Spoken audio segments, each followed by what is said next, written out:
Vaincre les dépendances affectives, écrit par Mohamed Moussine.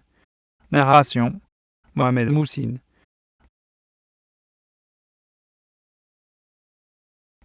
Introduction.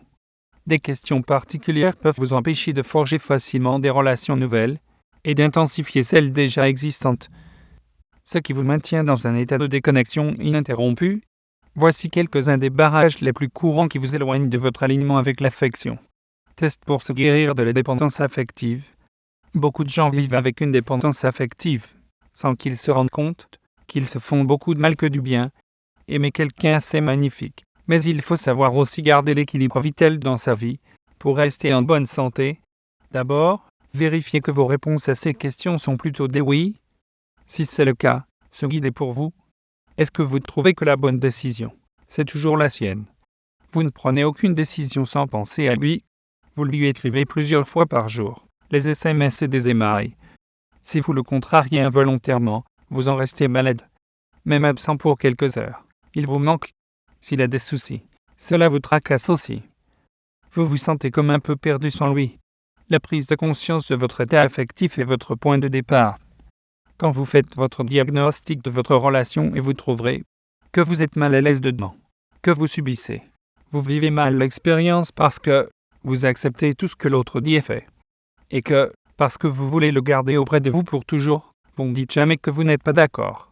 Et vous n'osez pas réagir par peur de le perdre. À ce moment-là, il faut impérativement arrêter ce mécanisme destructif et commencer immédiatement à construire un nouveau chapitre de la relation qui respecterait mieux votre santé qui est en jeu. Comment? Prenez un stylo et une feuille. 1. D'abord, notez bien qu'il n'y a pas d'échec dans la vie, il n'y a que des expériences. Le bien et le mal sont des perceptions que nous nous construisons nous-mêmes, tout comme l'échec, les déceptions, la peur, etc. Tous ces monstres qui font peur et froid dans le dos, ce sont nous-mêmes qui les construisons et leur donnons la forme terrifiante qui nous angoisse.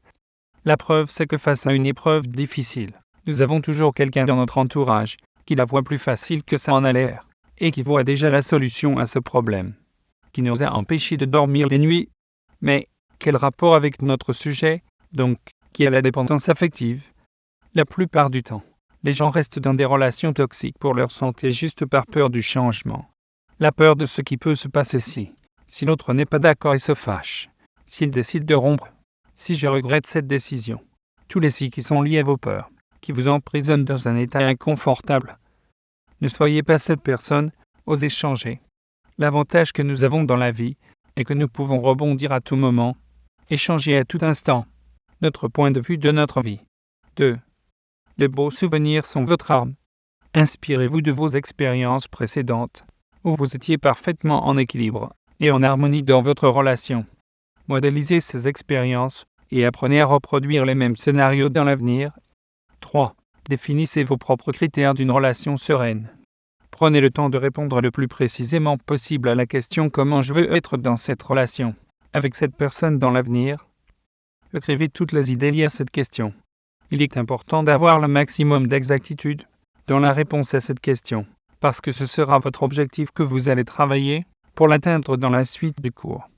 Imaginez-vous, maintenant, ayant réussi à établir une relation paisible et équilibrée avec cette personne. Comment vous vous voyez dans cette image? Décrivez tout. Écrivez tout. Qu'est-ce que vous voyez? Qu'est-ce que vous entendez?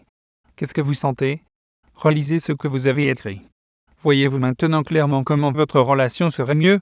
Vous pouvez refaire les 2 dernières étapes jusqu'à ce que l'image soit aussi claire qu'un beau souvenir que vous avez déjà vécu auparavant. Maintenant, répondez à la question de quoi j'avais besoin pour y arriver. Qu'est-ce qui me manquait dans cette relation, avec cette personne pour y parvenir?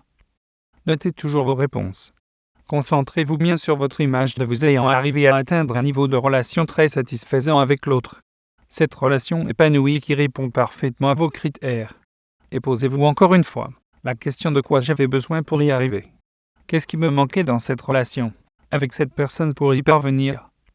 Maintenant, et en vous basant sur les éléments que vous avez requis plus haut, vous allez découvrir des astuces utiles dans vos relations au quotidien, des outils qui vont vous permettre de reprendre contrôle de votre degré de complicité dans vos relations au quotidien, avec des petites actions.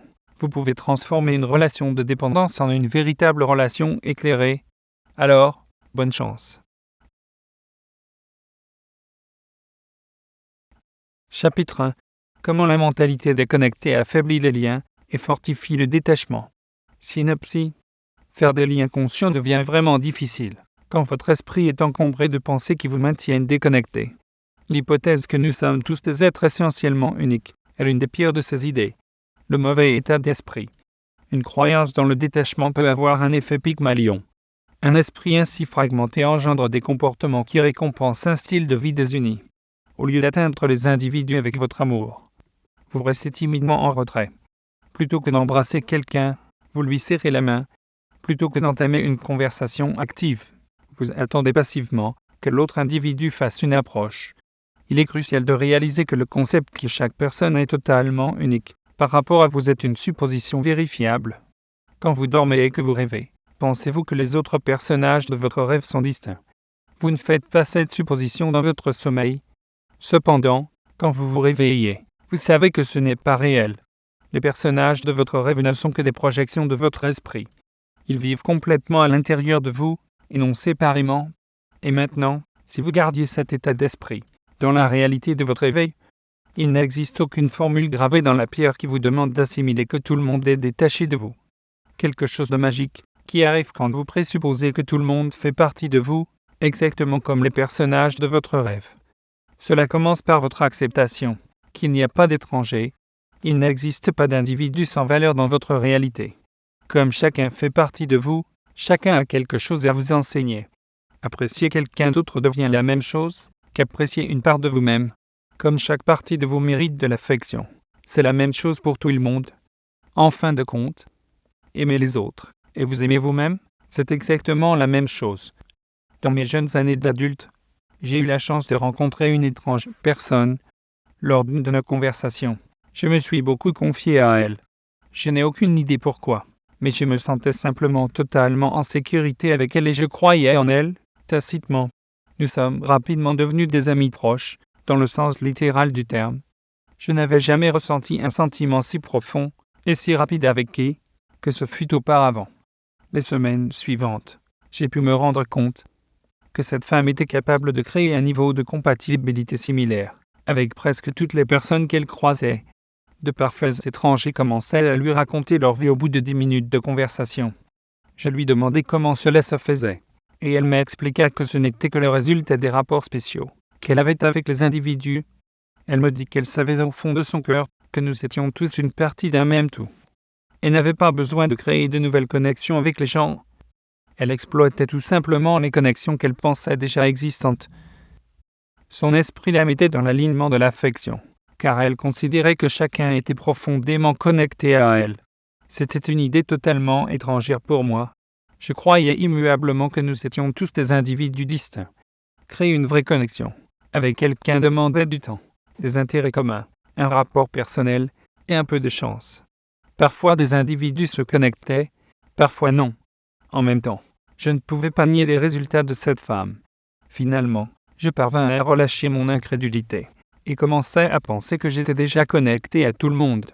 Je ne peux pas dire que c'était toujours facile à faire, mais plus j'y pensais, plus cela devenait réel. Émotionnellement, je commençais à devenir une personne plus aimante. Je commençais à faire plus facilement de nouvelles connaissances et ma vie sociale atteignit un nouveau palier. Alors, quand je rencontrais de nouvelles personnes pour la première fois, je sentais tout de suite que nous allions devenir de grands amis. Presque inconsciemment, je commençais à interagir avec des personnes que je venais de rencontrer, comme si nous étions proches de longue date, et je peux observer qu'ils agissaient de la même façon. Vous pouvez vous connecter facilement. Nous espérons que vous avez apprécié cet aperçu. Pour continuer à écouter ce livre audio sur Google Play Livres, utilisez le lien dans la description de la vidéo.